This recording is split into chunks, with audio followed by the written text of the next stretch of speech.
बिस्मिल्लाहिर्रहमानिर्रहीम। अस्सलाम वालेकुम नादरीन, आप यूट्यूब चैनल देख रहे हैं। मैं इमरान खान हूँ। DGISPR ने एक ट्वीट किया है और 2 साल से भी ज़्यादा वक्त गुजरने के बाद उनका एक ट्वीट सामने आया है। ये DGISPR का जो अकाउंट है ना, ये 2016 में बना था। इस वक्त जो इसके फॉलोअर्स हैं उनकी तादाद 6.1 मिलियन है। लगभग 61 लाख के करीब इसमें फॉलोअर्स हैं और ये बड़े अकाउंट्स में से एक अकाउंट है पाकिस्तान के।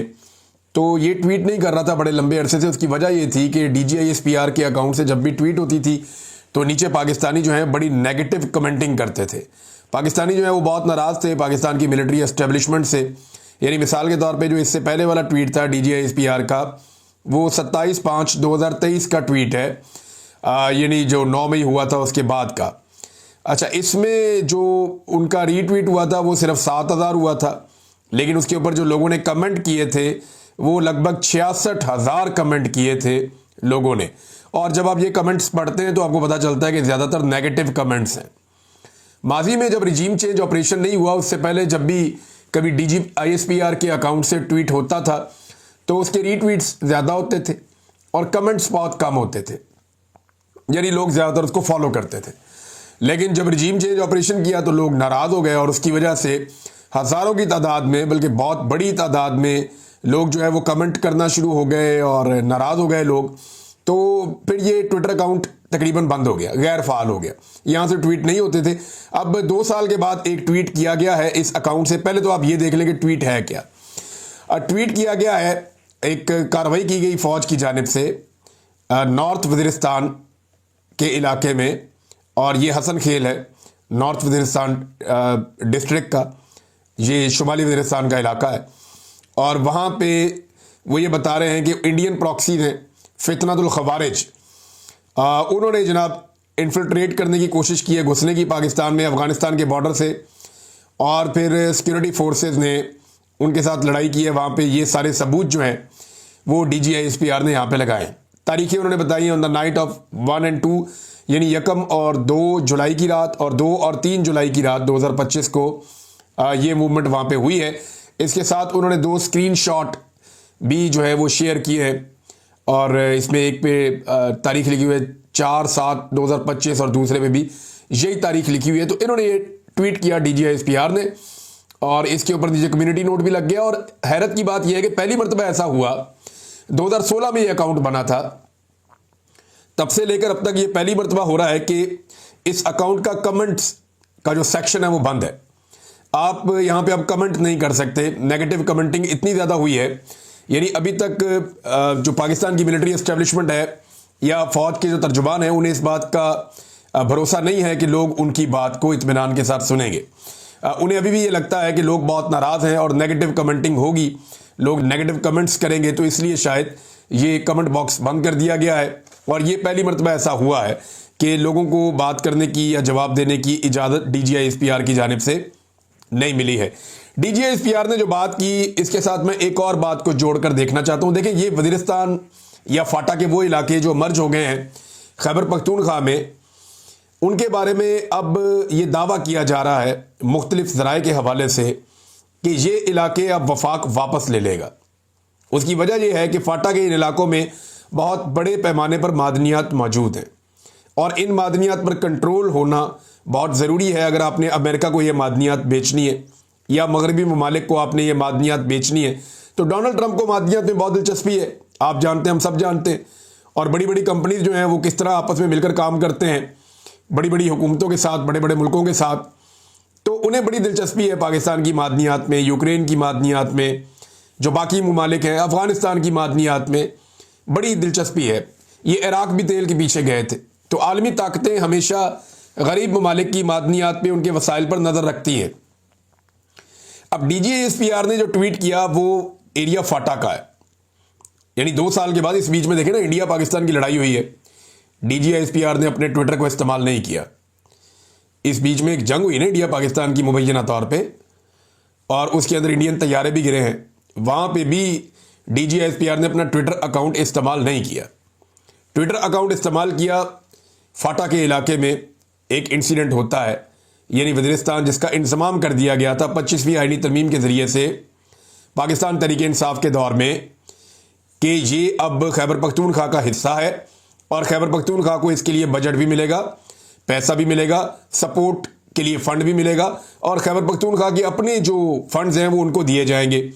लेकिन हुआ ये कि अभी तक फाटा के फंड्स जारी नहीं किए गए, अभी तक खैबर पख्तूनख्वा की जो अदायगियां हैं वो भी नहीं की गई। बॉर्डर के ऊपर सिक्योरिटी को कामयाब बनाने में नाकामी का सामना रहा, यानी सिक्योरिटी फोर्सेस बॉर्डर को पूरी तरह से महफूज नहीं कर सकी। अगर इन सारी चीज़ों की जिम्मेदारी खैबर पख्तूनख्वा की हुकूमत पर डाली जाए और 27वीं आईनी तरमीम में फाटा को वापस वफाक के अंडर लाया जाए, तो जैसे ही फाटा वफाक के पास आएगा उसी वक्त फाटा की सारी मादनियात भी वफाक के पास आ जाएंगी। खैबर पख्तूनख्वा की हुकूमत तो माइंस एंड मिनरल्स बिल अब पास करवाने से रही, क्योंकि इमरान खान साहब की बड़ी क्लियर इंस्ट्रक्शंस आ गई हैं। तो वो बिल तो अली अमीन गंडापुर साहब ने कोशिश की, बिल तो वो पास नहीं हो रहा माइंस एंड मिनरल्स का। तो माइंस एंड मिनरल्स ही खैबर पख्तूनख्वा से अगर निकाल दी जाए, वफाक के पास आ जाए, तो फिर तो 5 मिनट का काम है, फिर तो मसला ही कोई नहीं रहेगा। तो हाफिज हमदुल्ला साहब ने भी इसके ऊपर एक इशारा दिया है। उनके मुताबिक उन्हें इस बात का शुबा है, वो खुलकर अभी नहीं कह रहे, वो कह रहे हो सकता है गलत हो, लेकिन ये इंफॉर्मेशन उन तक गई है ना, तो उन्होंने कहा जी इस बात का शुबा है कि mines and minerals bill pass ना होने की वजह से 27वीं आईनी तरमीम में फाटा को खैबर पख्तूनख्वा में जो शामिल हो चुका है उसे 25वीं तरमीम के जरिए ये किया गया था, वो रिवर्स कर दिया जाएगा और वो वापस वफाक के पास चला जाएगा और ये आईनी अदालत भी बना लेंगे। तो नाजरीन, ये मैंने आपके सामने चीज़ें रख दी हैं, अब आप खुद अंदाज़ा लगा लें कि DGISPR का जो ट्विटर अकाउंट है वो कमेंट जो सेक्शन है उसको बंद करके एक ट्वीट करता है और ट्वीट फाटा के हवाले से है। हालांकि इससे पहले उन्हें इंडिया के मामले पे ट्वीट करना चाहिए था, मोदी के मामले पे ट्वीट करना चाहिए था, उन्हें फ़लस्तीन के मामले पे ट्वीट करना चाहिए था, उन्हें ट्वीट करना चाहिए था पाकिस्तान के आर्मी चीफ ने जाकर फील्ड मार्शल ने मुलाकात की डोनाल्ड ट्रंप से, उस बारे में ट्वीट करना चाहिए था। बहुत सारी मुल्क के हवाले से, हमारी सिक्योरिटी के हवाले से बहुत इंपॉर्टेंट चीज़ें हुई हैं, बड़ी ज़बरदस्त डेवलपमेंट्स हुई हैं, लेकिन उनमें से किसी पे भी DGISPR ने ट्वीट नहीं किया। 2 साल से ये ट्विटर अकाउंट खामोश है, लेकिन अचानक वो ट्वीट करते हैं एक ऐसी चीज़ के बारे में जो नॉर्मल है। यहां बॉर्डर पे लोग कोशिश करते रहते हैं आने जाने की, लेकिन इस वक्त ये करना और साथ ही ये खबर आना कि जनाब वहां पे एक लड़ाई शुरू की जाएगी, एक ऑपरेशन का माहौल बनाया जाएगा, फाटा को जो है वो वापस वफाक के अंडर लेकर उसके माइंस एंड मिनरल्स, उसकी मादनियात पे कंट्रोल ले लिया जाएगा। अब ये एक कहानी है, देखते हैं इसके ऊपर खैबर पख्तूनख्वा की हुकूमत और बाकी पॉलिटिकल पार्टी जो है वो किस तरह का रद्द-ए-अमल देती हैं। नाजरीन, अलीमा खान साहबा ने एक ट्वीट किया इमरान खान साहब को लेकर, ये इंपॉर्टेंट है, मैं पहले आपको वो ट्वीट पढ़ के सुना देता हूं। अंग्रेजी में उनका ट्वीट है, उसकी ट्रांसलेशन मैंने रखी है। वो ये कहती है कि इमरान खान को आइसोलेट कर दिया गया है, अलग थलग कर दिया गया है, तन्हाई का शिकार कर दिया गया है। गुज़िश्ता 8 माह के दौरान इमरान खान अडयाला जेल में लगातार बढ़ती हुई तन्हाई का शिकार हो रहे हैं। जेल के कवायद ज़वाबित के मुताबिक नंबर 1, 5 पॉइंट उन्होंने लिखे हैं, ग़ालिबन शायद इससे ज़्यादा हैं, मैं देख लेता हूँ। उन्होंने जो पॉइंट्स लिखे हैं वो हैं जी 6 पॉइंट्स हैं। तो पहला पॉइंट उन्होंने ये लिखा कि जेल के कवायद ज़वाबित के मुताबिक हफ्तावार जो है वो उन्हें फ़ोन करने की इजाज़त है, लेकिन उनके बेटों से गुज़िश्ता 6 महीने से बात नहीं करवाई गई और ये गैर इंसानी और गैर कानूनी है। नंबर 2, वो ये कहती हैं कि पिछले महीने के दौरान जेल हुकाम ने हमारी किताबें हमने भिजवाई थी इमरान खान साहब को, वो भी उन तक नहीं जाने दी गई, तो उनको इंटेलेक्चुअली और रूहानी तौर पे उन्हें जो है वो डैमेज करने की कोशिश की जा रही है, उन्हें मुनक़ता करने की कोशिश की जा रही है। नंबर 3, वो कहती है गुज़िश्ता 8 महीने से पाकिस्तान की सबसे बड़ी सियासी जमात के सरबराह की हैसियत से इमरान खान को उनकी पार्टी के अरकान से मिलना होता है, मिलने से रोक दिया गया है, सियासी मुशावरत नहीं होने दी जा रही और क़यादत के आईनी हक से उन्हें महरूम किया जा रहा है। नंबर 4 पॉइंट वो ये लिखती है इमरान खान को कई हफ्तों से उनकी कानूनी टीम तक मुनासिब रसाई नहीं दी जाती, हत्ता कि जो मंगल आया था 1 जुलाई को, उनके वकील को इमरान खान साहब से मिलने के लिए जो वक्त दिया गया उसमें उनकी मुलाकात सिर्फ 95 सेकंड यानी 95 सेकंड तक इमरान खान साहब की 1.5 मिनट की अपने वकील से मुलाकात हुई। ज़हीर अब्बास नाम के वकील हैं जो इमरान खान साहब को मिले थे। 5वां पॉइंट वो ये लिखती हैं कि हमारे ख़ानदान को कई महीनों से इमरान खान से मिलने से रोक दिया गया है। पिछले 3 महीनों से मैं और मेरी बहनें अडयाला जेल जाते हैं, पंजाब पुलिस जो है वो कई किलोमीटर पहले रोक देती है, हम 1.5 किलोमीटर पैदल चलते हैं, घंटों इंतज़ार करते हैं और उसके बाद भी सिर्फ डॉक्टर उज़मा खान और नौरीन न्याजी को अपने भाई से मुख्तसर मुलाकात की इजाज़त है। जो पहले आधे घंटे का दौरानिया था और अब उसको 15 मिनट तक रह गया है। छठे नंबर पे एक बड़ा इंपॉर्टेंट नुकता उन्होंने बताया। उन्होंने कहा जी गुज़िश्ता 10 माह से इमरान खान के डॉक्टरों डॉक्टर फैसल सुल्तान और डॉक्टर आसिम यूसुफ इनको मुआयना करने की इजाज़त नहीं दी गई। ज़रूरी तिब्बी निगहदाश्त से मुसलसल इनकार की वजह से उनकी सेहत को ख़तरे में डाला जा रहा है। अच्छा, उन्होंने ये कहा कि हमें ये बताया गया है कि इंतहाई जो है वो तन्हाई अडियाला को कंट्रोल करने वाले कर्नल की नहीं बल्कि मरियम नवाज की हदायत पर नाफिज की जा रही है। ये जेल पंजाब में वाक़ है जहां 17 सीटों वाली मुस्लिम लीग नून की हुकूमत इतनी खौफजदा है कि उसने इमरान खान तक तमाम रसाई रोक दी है। वो किसी भी मालूमात के अंदर जाने या बाहर आने से डरते हैं। इंशाअल्लाह हम इमरान खान का मुकम्मल पैगाम उस वक्त तक सामने लाते रहेंगे जब तक कि वो इस गैर कानूनी कैद से आज़ाद होकर एक बार फिर अपने लोगों की रहनुमाई नहीं कर लेते। अच्छा, इसमें एक चीज़ इंपॉर्टेंट है जो उन्होंने कहा कि हमें यह बताया जा रहा है, इसमें उन्होंने थोड़ा सा जो है ना वो मार्जिन रखा है कि ये जो इमरान खान साहब की तन्हाई वाला मामला है, कंप्लीट आइसोलेशन वाला मामला है, ये मरियम नवाज कर रही है। अडियाला जेल में बैठा हुआ कोई कर्नल नहीं कर रहा। पहले ये कर्नल के ऊपर एलिगेशन जाता था और अब वो ये कह रही है उनको शायद कोई नई इन्फॉर्मेशन आई है या उन्हें बताया गया, ये रिक्वेस्ट की गई है। तो इस पे उन्होंने ये कहा जी कि वो अडियाला में कोई कर्नल नहीं लेकिन मरियम नवाज की ख्वाहिश के ऊपर ये सारा कुछ हो रहा है। 17 सीटों वाली हुकूमत जो है वो ये गंद मार रही है। बहरहाल उन्होंने ये तफसीलात बताई। जब उनसे सवाल किया गया अलीमा खान साहबा से एक दिन पहले कि जनाब नवाज शरीफ साहब, वो खबर आई थी ना कामरान शाहिद साहब की, अब उनसे सवाल किया गया कि जनाब वो नवाज शरीफ साहब अडियाला जाके इमरान खान साहब से मिलना चाहते हैं। तो उसमें ना एक बड़ी ज़बरदस्त बात है जो नुसरत जावेद साहब ने की। उन्होंने कहा जी मैं एक बात कहना चाहता हूँ कि नवाज शरीफ अगर अडियाला जेल जाएंगे तो बेइज्जत होकर आएंगे। देखिए बाहर कौन सा मियाँ नवाज शरीफ साहब पे चादरें चढ़ रही हैं, बाहर कौन सी उनकी कोई बहुत इज्जत हो रही है। जिस तरह मियाँ साहब ने लास्टिक की शलवार पहनी हुई है तो उसके साथ तो इज्जत होती नहीं है।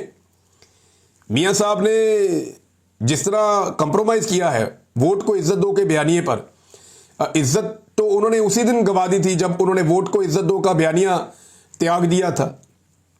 सरे बाजार उन्होंने बेच दिया था इक़्तिदार के लिए, अपनी बेटी को वज़ीर आला और भाई को वज़ीर आज़म बनाने के लिए। जो कुछ मियाँ नवाज शरीफ साहब ने किया अपने केसेस से छुटकारा पाने के लिए वो सब जानते हैं। तो अलीमा खान ने क्या कहा, उन्होंने कहा जी नवाज शरीफ से किसने बात करनी है भाई, नवाज शरीफ की तो उसके घर वाले नहीं सुनते। यानी सिंपल लैंग्वेज उन्होंने कहा जी वो अपनी फैमिली में इररेलेवेंट है एक आदमी, तो वो रेलिवेंसी के लिए। यानी आज आप अंदाजा करें कि इमरान खान साहब की मकबूलियत इस जगह पे है कि नवाज शरीफ को रेलिवेंट होने के लिए भी इमरान खान से मिलने की ज़रूरत है। नाज़रीन ये हकीकत है, ये मजाक नहीं है, या मैं कोई मुखालफत में नहीं कह रहा। वाकई में आज इमरान खान इतना पॉपुलर है और इमरान खान की रेलिवेंसी इतनी ज़्यादा है कि नवाज शरीफ साहब को सियासी तौर पे वापस जिंदा होने के लिए इमरान खान साहब से मिलने की ज़रूरत है, या इमरान खान के साथ अपनी खबर को जोड़ने की ज़रूरत है, या अपने आप को इमरान खान साहब से मिलने की ख्वाहिश जाहिर करने की ज़रूरत है। नवाज शरीफ बिल्कुल इररेलेवेंट था गुज़िश्ता कई महीनों से, लेकिन जैसे ही ये कहा गया कि वो अडियाला जाकर इमरान खान साहब से मिलना चाहते हैं, नवाज शरीफ साहब की रेलिवेंसी बढ़ गई। अब इमरान खान साहब आगे से मियाँ साहब के साथ क्या करेंगे ये तो वक्त बताएगा अगर मियाँ साहब गए तो। नाज़रीन मरियम नवाज पहुंच गई पाकपतन अस्पताल, जिसके बारे में खबर आ रही थी कि 20 से ज़ायद बच्चे जाँ बहक हो गए हैं वहाँ पे अस्पताल इंतज़ामिया की गफलत की वजह से।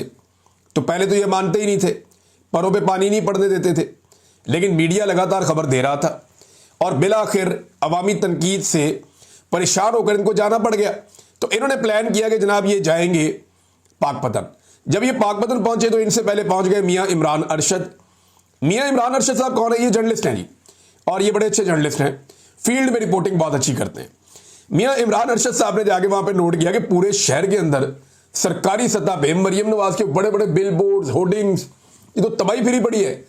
यानी डीसी ने कोई दीवार, कोई एरिया, कोई होर्डिंग, कोई चीज नहीं छोड़ी जहां पे मरियम नवाज का फोटो ना चिपकाया हो। सिर्फ एक चौक है, बख्तियार काकी चौक, वहां पे खड़े होकर इमरान अरशद ने गिनकर कैमरे के अंदर दिखाया कि 20 के करीब होर्डिंग्स, बोर्ड्स मरियम नवाज के लिए, उसे खुशामदीद कहने के लिए या उनकी खुशामद करने के लिए सिर्फ एक चौक में 20 के करीब लगाए गए हैं। 20 से ज्यादा या 20 हैं, 20 तो उन्होंने गिनकर बताए मियाँ इमरान अरशद साहब ने। तो ये इनकी हरकतें, गरीब को दवाई मिले या ना मिले, इनकी तशहीर होनी चाहिए। भाई यही करोड़ों रुपया जो आपने बोर्डों पे लगा दिया है, ये जो आपने फटाफट सड़कें सीधी करवाई हैं, ये जो आपने मरियम नवाज का प्रोटोकॉल लगाया है, इस बीबी को आप इसके घर में रखते और इसी पैसे से आप मरीजों को दवाइयां देते, ऑक्सीजन देते, तो इतना नुकसान तो ना होता। अब मरियम नवाज वहां पे गई और जाने के बाद वहां पे पूरा बंदोबस्त किया गया, कोई बंदा करीब ना आए, कोई मरीज करीब ना आए, कोई ऐसा बंदा जो शिकायत करने वाला हो वो करीब ना आए, पूरा बंदोबस्त कर दिया गया। लेकिन हुआ यह कि वहां पे एक अपना ही बंदा जो था काउंसलर, उसने खप डाल दी।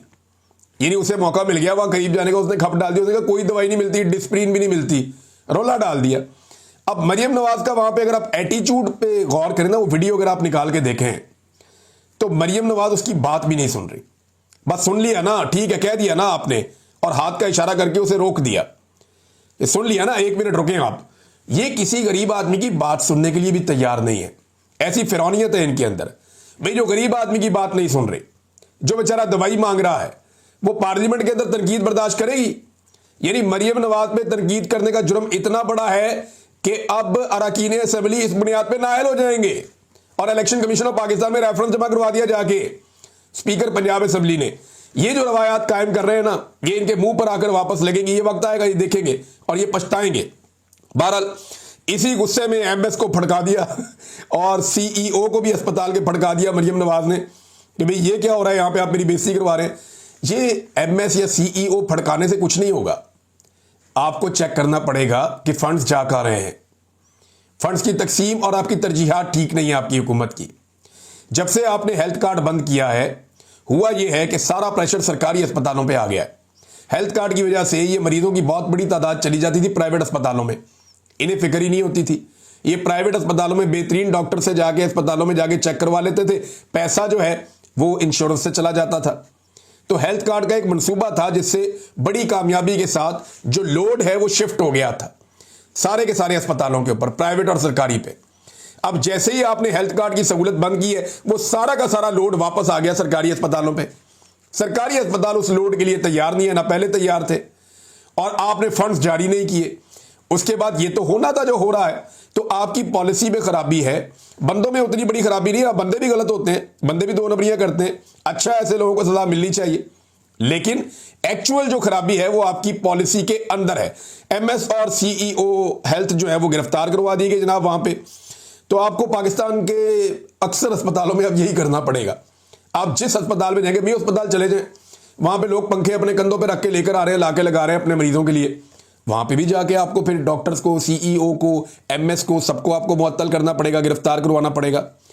तो ये करप्शन आपको अपने अंदर रोकनी पड़ेगी, और जो इंटेलेक्चुअल करप्शन आपके अंदर है उसको रोकना पड़ेगा, उसको ब्रेक लगानी पड़ेगी। नाज़रीन, दो बड़े अहम इशू हैं, मैं दोनों आपके सामने रख देता हूं। एक तो चीनी मजीद महंगी हो गई है और इसकी खबरें अखबारात में छप रही हैं हर जगह पे। 2 से 3 रुपए किलो मजीद चीनी महंगी हुई है। ये जो शुगर माफिया है ना, इन्होंने पाकिस्तान बनने से लेकर अब तक कभी इतनी दिहाड़ी नहीं लगाई जितनी दिहाड़ी इस रजीम चेंज के बाद लगाई है। वजह यह है कि ये शुगर माफिया बेनिफिशियरी है इस पूरे रजीम चेंज का।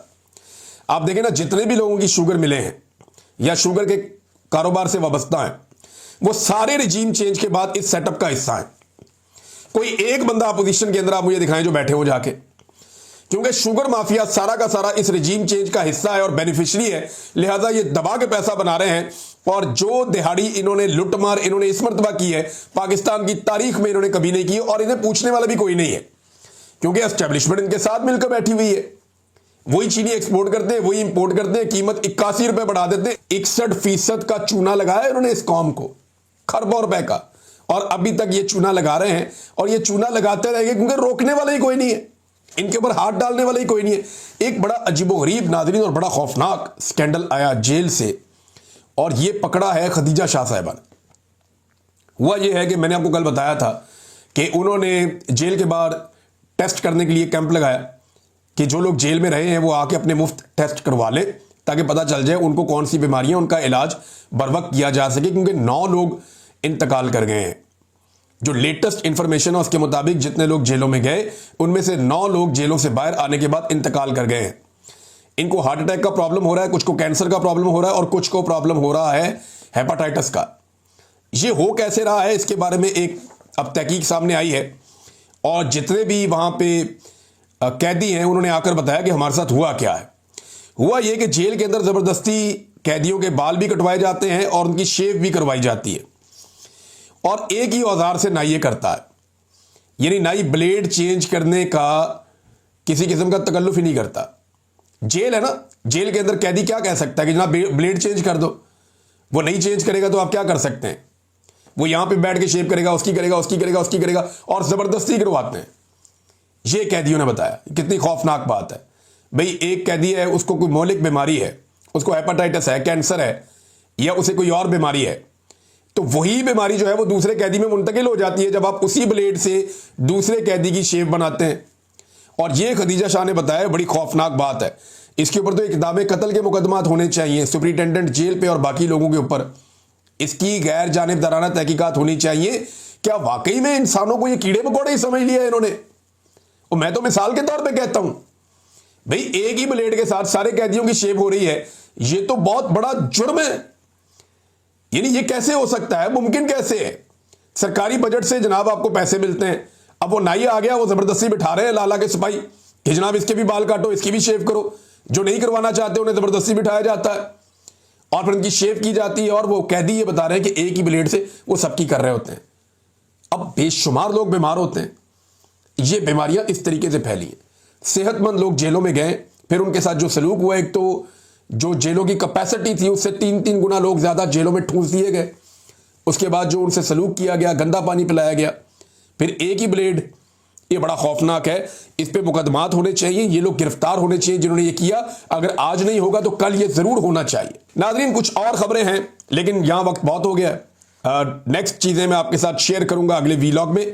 अब तक के लिए इतना ही। अपना ख्याल रखिएगा, अपने चैनल का भी। अल्लाह हाफिज।